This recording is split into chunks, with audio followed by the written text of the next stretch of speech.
Plague Doctor costumes. Today, with the coronavirus now officially declared a pandemic by the World Health Organization, images of hazmat suits and medical professionals in full-body scrubs and surgical masks are flooding the news. The sight of so many in these outfits makes many of us more than a little anxious, but we do recognize them as effective attire for limiting the spread of disease.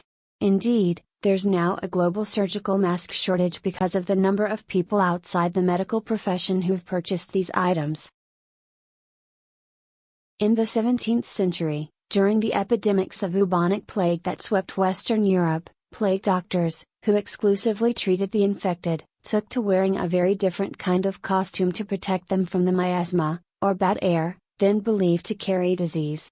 This fanciful-looking costume typically consisted of a head-to-toe leather or wax canvas garment, large crystal glasses, and a long snout or bird beak, containing aromatic spices, such as camphor, mint, cloves, and myrrh, dried flowers, such as roses or carnations, or a vinegar sponge.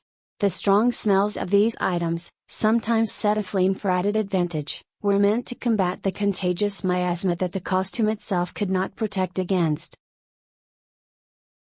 Plague doctors also carried, the scholar G. L. Townsend chronicles, a wand with which to issue instructions, such as ordering disease-stricken houses filled with spiders or toads to absorb the air and commanding the infected to inhale bottled wind or take urine baths, purgatives, or stimulants.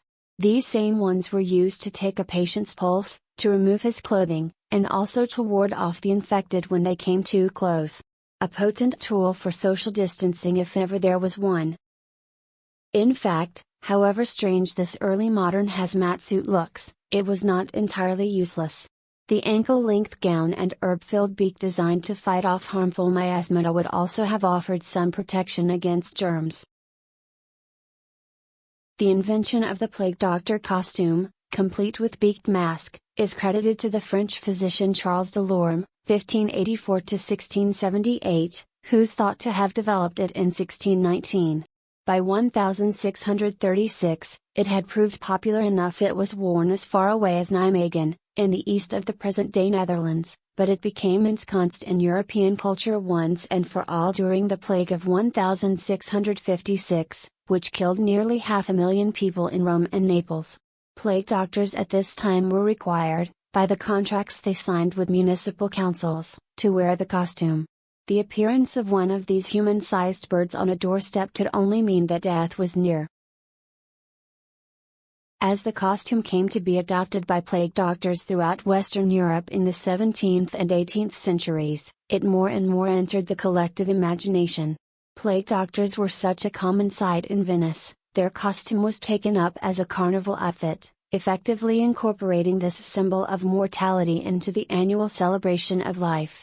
The costume also inspired a stock character in Commedia dell'arte, the unsettling Medico della Peste, as well as, no doubt, thousands upon thousands of nightmares as terrifying as anything dreamed up by David Lynch. One of the most intriguing of the plague doctor images we've found is a painted coat of arms belonging to Theodor Zwinger III, 1658–1724, a Swiss doctor and descendant of Theodor Zwingli, 1533–1588, the Swiss doctor and humanist whose Theatrum Humanae Vitae is considered, the historian Helmut Zedelmayer writes.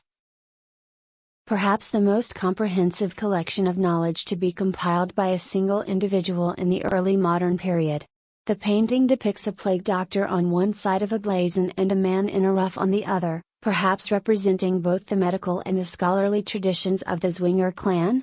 Some sort of duality is being represented, at any rate, and the extraordinarily avian plague doctor, even his eyes look bird-like, lends something mysterious to the picture.